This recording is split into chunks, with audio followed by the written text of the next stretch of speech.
Welcome to Trading Lounge and the European pairs. In terms of the US dollar index here, we're looking now at 1, 2, 3, 4, 5 here. So we'll see a counter trend here, and then the third wave, fourth wave, and fifth wave, which will leave the Euro US dollar to the upside. This one here, and we were talking about this yesterday, I think, or maybe even the day before, but essentially we're looking at, well, wave E of B being in here, and an impulse wave up through to here, and then having a corrective pattern across the 109 and finding an entry long in here, and looking to move up through the 1.1 area here. So we're looking at being long here, or moving into being long if you're not already long on the 15-minute chart here.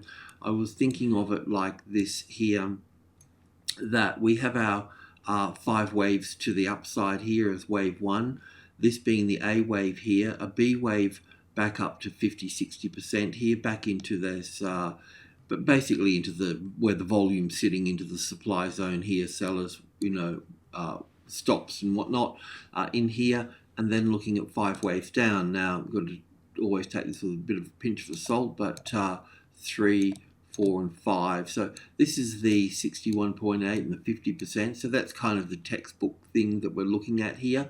But what I think that is best to look for is not to work out every detail in every little way, but basically looking for a 3-wave correction. So wave A of that, wave B, and wave C. So once we've got a 3-wave correction, it doesn't matter if it comes down to here or up to here.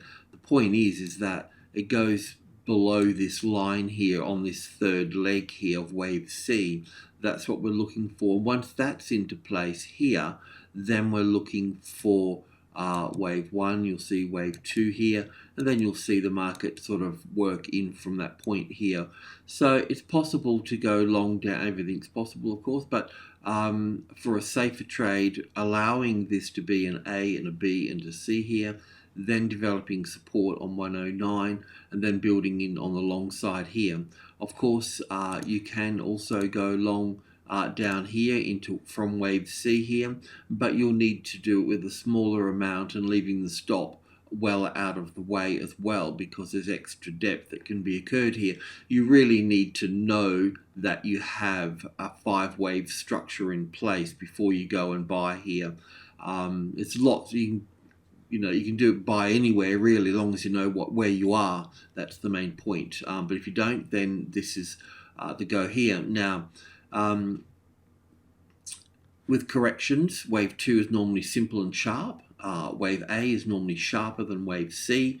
Wave C is normally roughly the same length as wave A here.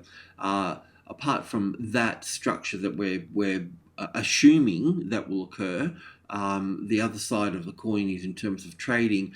If this high here gets taken out, then you need to be long at that stage. You don't want to miss. Being left out of the trend, because in a way it's retested the support at 109, and it's just going to continue up into the third wave. So the tactics for not allowing the market to run out is to take that high here, but otherwise wait for wave B to come into play here, fade out into that supply zone, and then move down from that point there. Okay, so the couple of other markets that we need to look at. One of them is this one here, the US dollar yen. Now we know that the stock market with the indices, if you're trading this market, then you need to know the indices, of course. So we're looking at Asian markets, the Hang Seng. We're also looking at S&P 5, Europe and US all topping out and moving down, and this is a reflection here of what the stock market is doing, and we would expect it to come further down. So an A wave, wave 1 here, wave 2, we're actually looking for a situation like this on the stock market.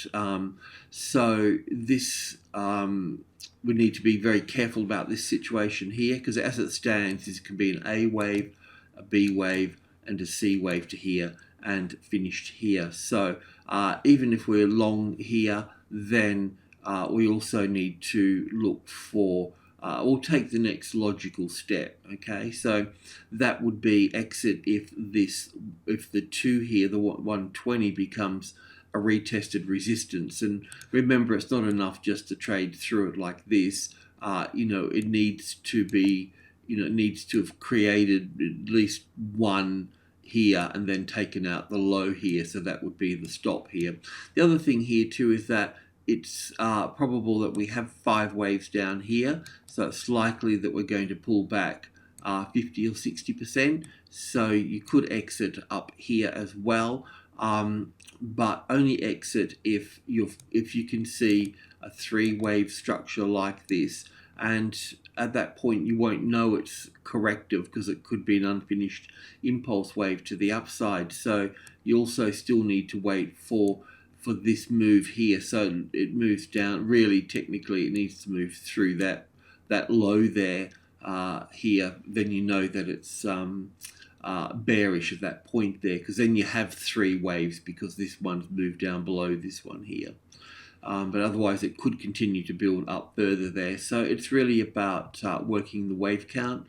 The other one too that we need to look at is the euro yen as well, because we were looking at this in looking at 5 waves up through to here. So we've got our 1 and 2 here, and then this particular move is not sort of finished yet. I won't turn bearish unless this here becomes a retested resistance, because then I know that it's moved down too far. So we can allow it to do its correction here and move down here further.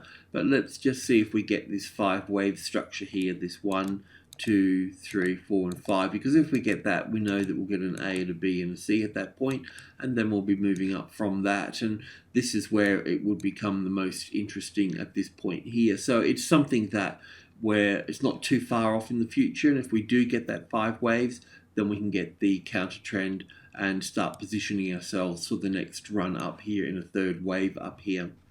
Alrighty, cheers.